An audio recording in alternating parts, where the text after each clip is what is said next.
Bueno, iba a decir buenas noches esotéricas, pero es de mañana. Así que os digo, pues, saludos desde el canal de Esoterismo Práctico. Vamos a realizar hoy una conferencia cabalista que lleva por título Las bodas alquimistas. Como preámbulo o introducción, podemos hablar que lo que son la palabra boda y la palabra alquimia, en el que una boda es un pacto alquimista. Y aunque unir la alquimia y la cábala, muchos magos, filósofos, esoteristas lo han realizado, es que parece como si fueran dos ciencias, una fuera la ciencia de la cábala y otra fuera la ciencia de la alquimia, la cual hemos de hacer un esfuerzo para unirlas o crear unas coincidencias. Pero eso no es así. Yo no sé qué se fundó antes, la alquimia o la cábala, o que realmente en un principio cábala y alquimia eran una sola y con el tiempo, por cosas que suceden, en un lugar nació lo que es la alquimia y en otro lugar volvieron a hacer lo que es la cábala y volvieron a reencontrarse. Pero cuando estudias cábala o alquimia por separado, te das cuenta que la alquimia es cabalista y cuando estudias la cábala te das cuenta que es alquimista. Si buscamos, por ejemplo, el libro más importante cabalista que existe, al menos para mí, que es el Zohar, libro que debería ser estudiado y leído porque es la base de la cábala, cuando uno estudia lo que es el Zohar, te das cuenta que el Zohar, aparte de hablar del árbol de la vida, del árbol del conocimiento, del bien y del mal, aparte de hablar de las letras hebreas, aparte de hablar cada letra que tiene un valor numérico, de sumar esos valores y que te van dando lo que es la Sefirot, es el estudio del Antiguo Testamento de la Torá. Y esa parte del estudio del Antiguo Testamento es mucho más amplio que el estudio de las letras o el estudio de los mismos números. Cuando uno estudia el Zohar y estudia el Génesis o estudia el Antiguo Testamento, cada una de las partes, te vas encontrando que hay indirectas, que hay alusiones a lo que es la alquimia. O sea, la transmutación y la transformación. Y entonces nos podríamos decir que es la alquimia de los metales, o la alquimia de los vegetales, o la alquimia de los minerales, o incluso la alquimia de los animales, porque hay varios tipos de alquimia, o bien hay alegorías diferentes, alquimistas que cogen alegoría en cada uno de estos temas. No. Lo que habitualmente se habla en el Zohar y se traduce es que cualquier alusión del tema del Antiguo Testamento está aludiendo y está indicando al ser humano. Todo lo que es el Antiguo Testamento no es una historia de un pasado, que sí que lo fue lo más seguro, pero te está hablando de tu presente, de quién eres tú, de tu vida, del lugar que ocupas. Y dentro de ese quién eres tú, te da claves que si conoces la alquimia, las observas, y si eres cabalista y no sabes lo que es la alquimia, te va a ser algo más dificultoso, pienso, pero te das cuenta que te está hablando de la alquimia humana, de tu transformación. Y esa transformación, se está indicando esa transformación de una forma intelectual, activa, a través de lo que es la lectura, y sobre todo esto está hablando que después de esa lectura, que has aprendido aquello, tienes que hacer una reflexión sobre ti mismo, sobre la lectura que has realizado. Y que esa lectura que has realizado puede estar toda la vida con un versículo, o puede estar toda la vida con una palabra, con una frase. Y que después vendrá otra persona y te ayudará a ampliar aquello que tú has reflexionado. Pero al final te está aludiendo a lo que tú haces diariamente, a tu comportamiento diario, a ese comportamiento que tienes al levantarte de la cama, lo primero que haces, ¿cuál es tu primer pensamiento que tienes y cuál debería ser? O no justamente aquel que te dice, pero sí algo parecido, ¿no? Agradecer al Creador en un momento determinado el estar de nuevo en el mundo físico. Y cuando decimos agradecer al Creador, estar de nuevo en el mundo físico, es porque en cada despertar que tienes en tu habitación es un renacimiento, es una resurrección. O sea, cada día mueres y vuelves a renacer. Sabemos que no es así, pero sabemos que no es así porque para nosotros la muerte le hemos dicho otra cosa. Hemos dicho que una persona muere, deja un vehículo en un lugar determinado, ¿no? Enterrado y tal, y que ya no vuelves más. Pero hay otras personas, como en el mundo del Zohar, que sí que piensan que algunos vuelven y otros no. Pero que los que vuelven es como si volvieran de un sueño. Nosotros cuando nos despertamos de un sueño, no nos acordamos habitualmente de las 8 horas que hemos dormido, por ejemplo.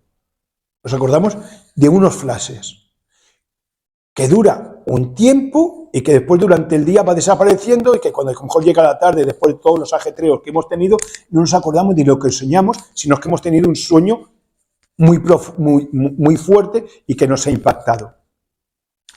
Y no pasa nada, ¿no? O sea, una persona a las 5 de la tarde dices, ¿qué has soñado hoy? Y dice, uy, cuando me he levantado me acordaba, pero ahora es que ya ni me acuerdo. ¿Y a que no sucede nada? Bueno, lo vemos como algo habitual, algo normal, y no sucede nada. Esto es lo que nos pasa. La muerte al revés.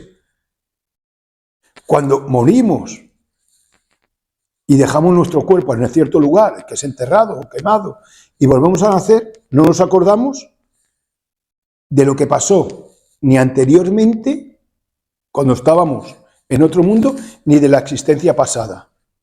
No nos acordamos cuando nos lo preguntan y tenemos ciertos años. Pero a lo mejor cuando éramos bebés sí que nos acordábamos. Que es como las primeras horas del despertar, que sí que te acuerdas de ese sueño. Entonces, claro, cuando ya puedes hablar, ya no te acuerdas o no sabes expresarlo. Y con el tiempo te desacuerdas, porque te acordabas. Y te vas olvidando, te desacuerdas porque te habías acordado de ello. Pero poco a poco te has ido olvidando de aquello. Y como te has ido olvidando de aquello, decimos que una vez que estábamos, que no ha existido la existencia pasada y que entre la existencia pasada y la existencia actual el tiempo transcurrido tampoco ha transcurrido porque no nos acordamos. Es lo mismo que si a una persona a las 5 de la tarde le digo, ¿qué has soñado? ¿Y qué me diría? Pues no me acuerdo. Pues no he soñado nada, porque si no te acuerdas no he soñado nada. No, sí, porque todos soñamos. Porque es algo que científicamente ahora se ha comprobado, que todo el mundo sueña. Sí, seguro que he soñado, pero no me acuerdo. Pues es lo mismo. Tú no te acuerdas de lo que sucedió anteriormente, antes de tu última desencarnación, ni te acuerdas de quién fuiste en una pasada encarnación. Pero porque no acordarte no significa que no haya sucedido y que no haya pasado. Porque si todos los que tenemos que pasarlo en la memoria que tenemos, de los años que hemos vivido, lo resumimos en 3 horas, como si nada más hubiera pasado, porque hay muchas cosas que ni nos acordamos. Ni aunque nos la digan, si tú estuvieses allí, tú crees y hablamos de aquello, pues no me acuerdo, porque nuestra memoria es limitada. Para todos los impactos que tenemos en la vida, es limitada. Pero hay una cosa que no es memoria, que es recuerdo.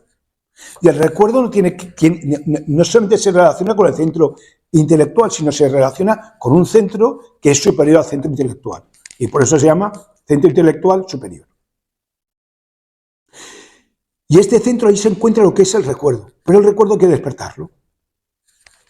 Y la Cábala nos habla de cómo despertar ese recuerdo. de una forma que no directamente estás despertando el recuerdo, o sí, porque hay prácticas para despertar el recuerdo, sino que con todos los ejercicios cabalistas, espirituales y con todas las lecturas, de una forma natural, espontánea, normal, vas a ir recordando no solamente los sueños, sino también vas a ir recordando dónde estuviste antes de volverte a encarnar y cuál fue tu última encarnación. Y entonces cuando recuerdas y para ti ya es algo real y tangible y se lo explicas a alguien que no se acuerda de nada, te dice que no es verdad. Por eso no sucede nada. Pero si toda una población se acordara, lo verían normal. Y si viene una población más grande, dirían que aquella población está mal, porque ellos no se acuerdan. O sea, que mientras más facultades y sentidos tienes y más consciente eres de ti mismo, más extraño puedes ser en esta sociedad. Y por eso, muchas personas que se acuerdan de vidas pasadas y tienen experiencias oníricas, espirituales, no las cuentan. Porque si las cuentan, los miran raros. Y por eso son tan pocos los que se atreven a explicar según qué experiencias. Y entonces se normaliza más todavía el no acordarse de dónde estuviste antes y no acordarte de quién fuiste antes. Porque ni a los que se acuerdan lo dicen para no asustar a nadie. Y que es lógico y es normal y entiendo perfectamente lo que están haciendo. Entonces, la Cábala nos lo explica. Cómo llegar hasta allí. Cómo llegar a recordar tanto sueños como antes como después de tu última encarnación o dónde estuviste en tu última encarnación. Después. La última encarnación, después de tu última encarnación, dónde te encontraste y recordar quién eres ahora, evidentemente. Y no olvidarlo nunca más. Pero es que la alquimia también nos lo explica. O sea, cuando tú coges un libro de alquimia real, porque el Zohar sí que sé que es real, que hay libros alquimistas, que bueno, que serán alquimistas, pero quizá uno no llega a entenderlos, digámoslo así, pero cuando coges un libro de toda la vida, no voy a poner ningún título, de algún alquimista real o un libro anónimo de alquimia, ¿y cómo sabes que es real? Porque tiene alquimia, que uno conoce, y que aparte tiene cábala. Y yo no digo que aquel alquimista hubiera estudiado cábala, o sí, desconozco. Pero digo que toda alquimia tiene principios cabalistas. Y sabes que tiene principios cabalistas porque has estudiado cábala. Y cuando estudias cábala y lees un libro, que aunque no sea de alquimia, de una persona que ha estudiado cábala, ves que algo hay allí en que es cabalista. Y entonces dices, esta persona ha estudiado cábala. Pues yo no voy a decir en casi todos, que yo diría en todos los libros de alquimia que al menos he leído, y he leído bastantes, los reales, los verdaderos, al menos para mi modo de entenderlo, o que yo he podido entender, tienen cábala. Y no es que tengan cábala por números, vuelvo a decir una vez más, que la cábala, y eso lo pongo entre comillas, no es solamente, y no digo con eso que no sea importante, pero digo que no es solamente, sino que hay más, no solamente la sefirot y los números.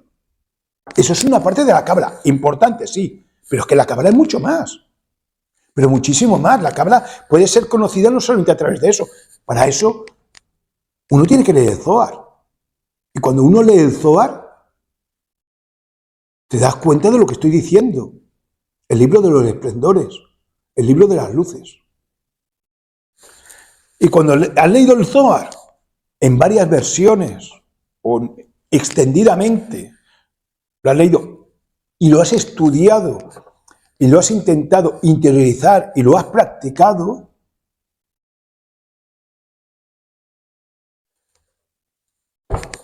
te encuentras con alquimistas que son cabalistas. Igual que en otro momento también te encuentras libros que hablan de la cábala y te das cuenta que el escritor en su vida ha leído Zohar. Habrá leído otros que hablan sobre Zohar, pero él nunca ha entrado allí. Nunca ha entrado. Y sin entrar allí, difícilmente vas a poder comprender lo que es la cábala hebrea. Cuando uno ve estos alquimistas cabalistas, aunque quizás ellos no sabían ni que eran cabalistas, pero los que no son, te das cuenta que las mismas directrices que te están dando ellos son las mismas directrices que te está dando el Zohar. Y cuando sabes alquimia y te encuentras el Zohar, te estás dando cuenta que está hablando de esa alquimia que es la alquimia humana.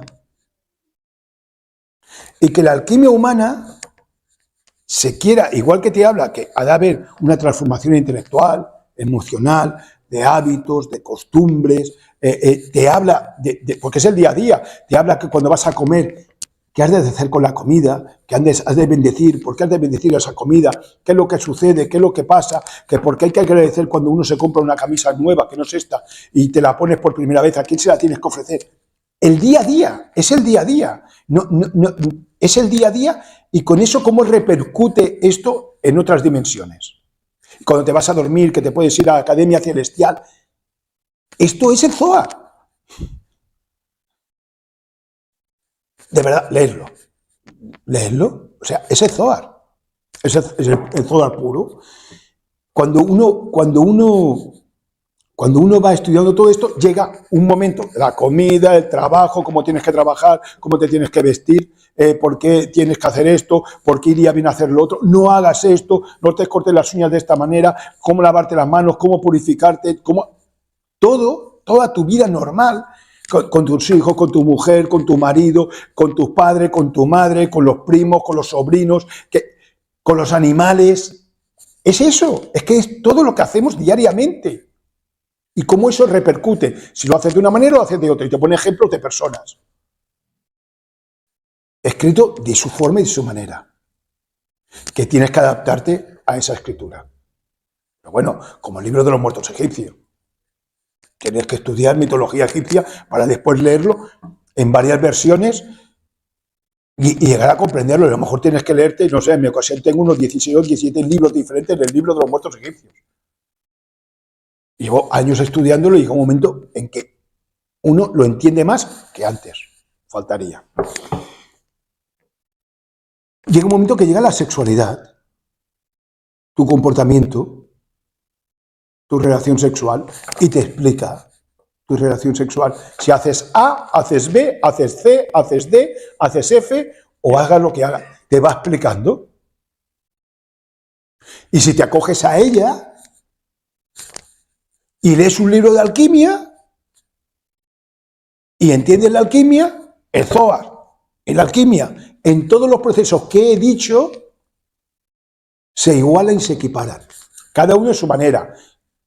Quizá uno te lo explica de una forma y otro de otra forma diferente. Y eso hace que todavía, e incluso a veces, te encuentras cabalistas que uno ve una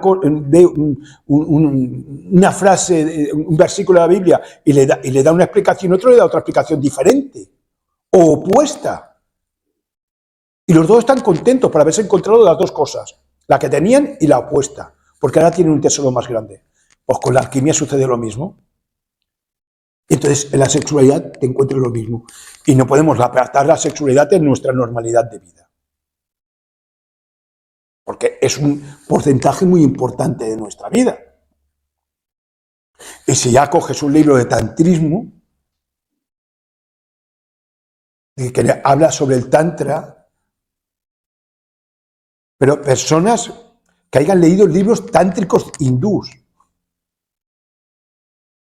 o te vas a leer libros tántricos hindús, tratados, pues te encuentras que el Zohar y el tratado hindú y la alquimia, como has estudiado los tres, en su denominador en común los ves muy parecidos. Y si coges el libro de los muertos egipcios, te das cuenta que también tienen cosas en común. Entonces, llegas por ti mismo a la conclusión de que todos tienen un denominador en común. Y que ese denominador común que tienen todos, lo puedes reducir y te está hablando de ti y de las cosas que tú puedes realizar en esta vida para llegar a ser un ser humano con espíritu, que eso ya lo llevas, con alma, que eso ya lo llevas, pero tú tienes espíritu y alma, pero tienes que conseguir a ser un ser humano espiritual, porque puedes tener espíritu y no ser espiritual, y ser un ser humano anímico, porque puedes tener alma y no ser anímico, y transformarte en un ser humano anímico y espiritual. O sea, aquel ser humano en el que lo que realiza y lo que hace es llevar a la acción su alma y su espíritu. Y te se abren las puertas de muchísimos libros y de muchísimos génesis, de muchísimas culturas, que entiendes lo que te están diciendo. Yo creo que esto es el camino más directo que uno puede tener, porque es tu propio camino. Porque no puedes andar otro camino que no sea el tuyo. Sí que al principio puedes coger el camino de otro, porque a lo mejor el tuyo no lo entiendes y coges el camino de uno, del otro. E incluso te puedes equivocar de camino. Pero que a la larga tienes que encontrar tu camino. Y cuando explicas tu camino, nadie te puede decir que está mal. Aunque una persona haga lo contrario a ti, tú tampoco le puedes decir que esa persona lo está haciendo mal. No somos jueces de nada, de nosotros mismos. Somos observadores. Podemos pensar que esa persona está equivocada, podemos pensarlo. A lo mejor después lo despensamos cuando tenemos más cultura. Como muchos filósofos que explican, pensaba que aquella secta o aquel movimiento, que aquella cultura era una cultura que estaba equivocada, y al cabo de mucho tiempo me di cuenta que no. Eso yo lo he encontrado. O todo lo contrario, pensaba que era acertado y me di después cuenta que estaba equivocado. Y no digo que cuando se dé cuenta que está equivocado, es que esté equivocado, porque a lo mejor después vuelves a cambiar. Porque la verdad absoluta no la encuentras a través del tiempo. Y al final ya lo que haces es no juzgar a nadie. Andar tu camino, pero el camino de los demás te es necesario también muchas veces, porque te va formando. No solo te formas a nivel conscientivo, sino que también te formas a nivel conscientivo. Por eso estudiamos cábala, estudiamos alquimia y estudiamos la mitología egipcia, griega, maya, azteca o la que sea. Porque con ello nos vamos formando. Entonces, en este escrito que hemos hecho, que Estefanía lo leerá y iremos aportando algunos datos más, esta pequeña conferencia, ¿no?, sobre las bodas alquímicas, que parece que sea un tratado alquimista en una conferencia de cábala, es que es un tratado alquimista, porque no se puede separar la alquimia de la cábala. No se puede separar. Son inseparables. Aunque el alquimista no lo sepa, es cabalista. Y el cabalista, aunque no lo sepa, es alquimista. Y si se hubieran encontrado, que yo estoy seguro que se han encontrado en algún momento determinado las dos, lo único que han hecho ha sido reforzar su idea sobre el universo y sobre el ser humano, su función dentro de este universo. Bien, Estefanía, cuando quieras. Las bodas alquimistas. Cuando el Adán Kadmon, el alma humana, se une con el Adán protoplastos, el alma divina, se realizan las bodas alquímicas, naciendo de entre muchas virtudes la famosa voluntad creadora, llamada telema por los griegos. Aquí encontramos alquimia espiritual, el eterno femenino y el principio masculino, el alma humana y el alma divina. Estos dos principios, cabalistamente, están desunidos, que nunca están desunidos. Y digo desunidos, que no separados, porque estuvieron juntos la mayoría del tiempo. Y cuando digo tiempo, esto es atemporal, pero para entendernos tengo que poner alguna palabra, y digo tiempo, pero entendemos que no es tiempo. estuvieron unidos por siempre. Pero hubo un momento que se separaron. ¿Y qué hay que hacer ahora? Están desunidos, no del todo, pero están desunidos y hay que volver a reunirlos. ¿Y dónde se pueden volver a reunir? Pues donde dicen los grandes místicos, que podían haber dicho otro sitio, pero dicen donde dicen que será porque se unen allí. Se tienen que unir en la voluntad. La voluntad es algo extraño. Nos dice un gran maestro del autoconocimiento que es una divisa, una moneda extranjera, porque no la tenemos. Ouspensky. Me imagino que lo dice de Gurdjieff, que Gurdjieff lo diría. No tenemos esa divisa extranjera, nosotros tenemos una moneda de cambio. Tenemos el tiempo, por ejemplo. Según donde ponemos tiempo, aprendemos una cosa, aprendemos otra. Ese tiempo solo no funciona. Hemos de poner tiempo y mezclarlo con algo que se llama esfuerzo. Ese esfuerzo y ese tiempo hace que uno aprenda pues, a conducir o un idioma o una carrera o estudiar cábala o estudiar alquimia o estudiar antropología.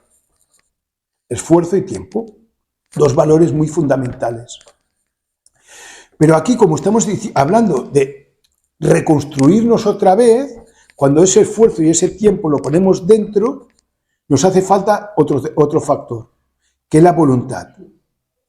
Porque la voluntad siempre es creadora. O sea, la voluntad crea. La voluntad tiene que estar relacionada con el karma desconocido. Hay un karma que es conocido. Me tropiezo, me caigo, me hago daño. Ese es conocido. Acción y consecuencia.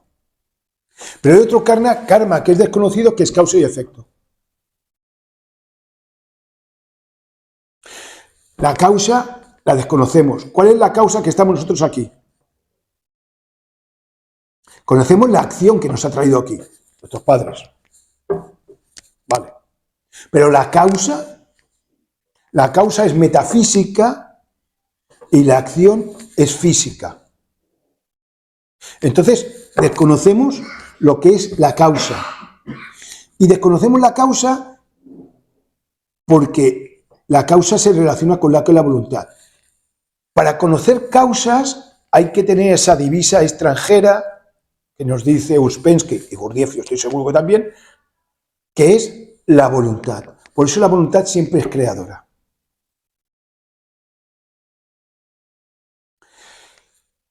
Y para encontrar esa voluntad hemos de acercar al alma humana y al alma divina que poseemos. El alma humana y el alma divina puede ser un concepto un poco extraño para los que nunca pues, han contemplado estos dos principios. Con el tiempo te se hace muy normal y ves que eres doble. Y no solamente doble, sino triple, cuatriple, pero bueno, que eres doble. Que hay una parte de tu alma humana que tiene unas necesidades, que no deseos, sino necesidades, y entiendes que son necesidades humanas, y además puedes entender esas necesidades, qué parte de tu humanidad te las está pidiendo, y después encuentras en ti mismo una serie de necesidades que no son humanas, sino que son divinas. No estoy hablando de deseos, estoy hablando de necesidades.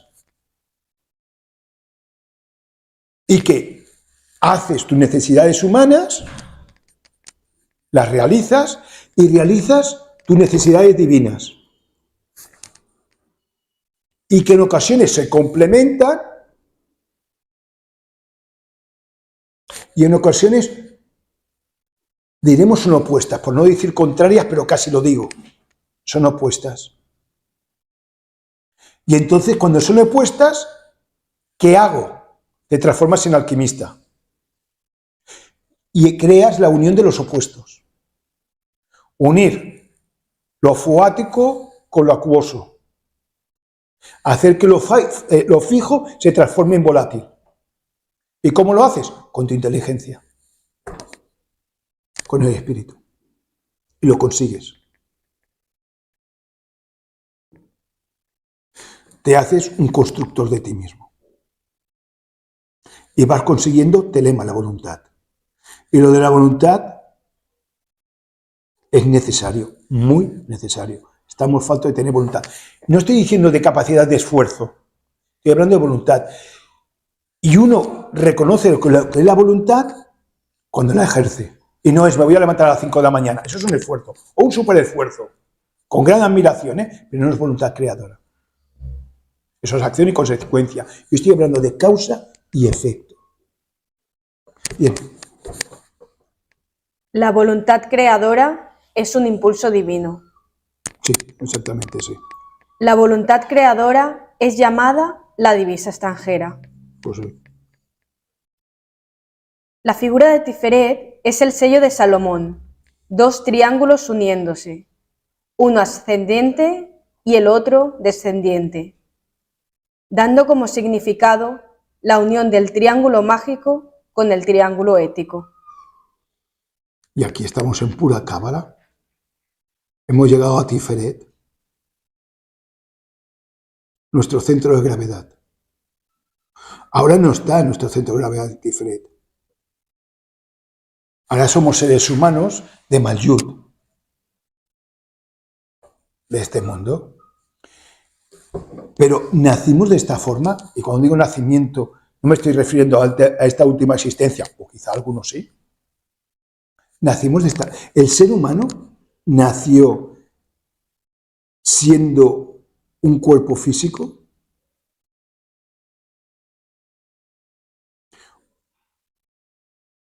o con el tiempo obtuvimos un cuerpo físico porque nos teníamos que manifestar en la tercera dimensión, pero nacimos mucho antes de tener un cuerpo físico. Podemos imaginar que siempre hemos sido físicos y que ha habido una evolución física hasta tener este cuerpo físico. Que no es... desde mi punto de vista, siempre, bueno, no solamente el mío, sino apoyándome en los puntos de vista de otros filósofos, que no es que no sea cierto eso, porque la rueda del samsara nos lo habla de esta manera, nos habla que hay una evolución hasta el ser humano.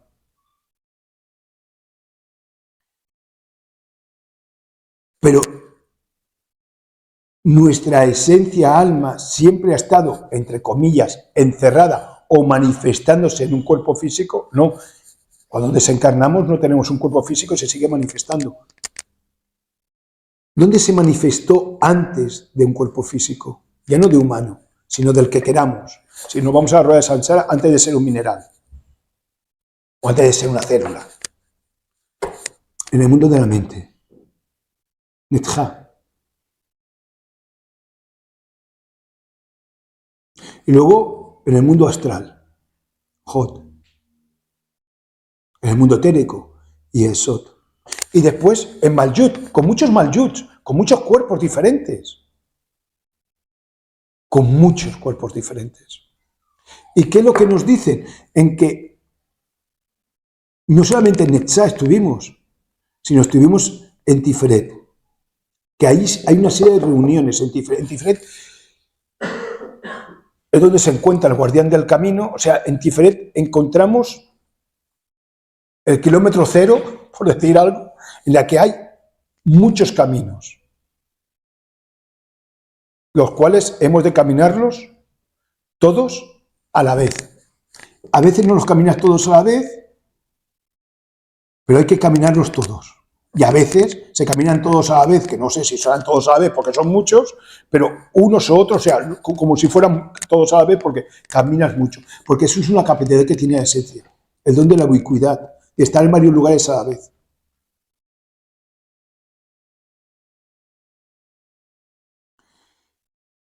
El cuerpo cuando estuvimos en Tiferet, podemos decir que no éramos como somos ahora, que uno dirá, hombre, claro. No, porque cuando estuvimos en Netzach, somos parecidos a Netzach, con sus grandes diferencias, pero hay un denominador común. Pero es que en Tiferet, en el mundo de la voluntad, es que éramos dos, que éramos uno. Una de dos. O vemos que éramos dos, el alma humana y el alma divina, juntas, o que ahora somos uno partido, y somos a 0,50, por decirlo así, de una forma banal. Pero si entendemos que éramos duales, imagina, si habéis vivido en pareja, bajo un mismo techo, ser dual, ¿a qué es complejo? A que no entiendes lo que la otra persona quiere hacer porque los dos lo queréis hacer bien. A que te discutes con tu pareja. Que dice uno, es normal. Pues imaginaros ser dual y tener a tu pareja dentro. Ser dos. Que tú no eres el otro y luego está tu pareja, sino que eres dos. Para ser dos, para ser tan complejo, hay que tener una capacidad de comprensión, tolerancia, mira, esta es mi perrita, comprensión, tolerancia increíble, porque si separadamente tenemos dificultades, si aquello se une, si no hay una gran comprensión, esas dificultades son grandiosas. Por eso, en el mundo social, en el mundo de la familia, en el mundo de la pareja, en la intimidad, es donde tienes tu mayor gimnasio. Porque tienes que aprender a que te toleren, a tolerar, a comprender, a ponerte en el lugar de los demás, a respetar, etcétera, etcétera, etcétera, porque a medida que vas creciendo, todo eso que es externo se va volviendo interno.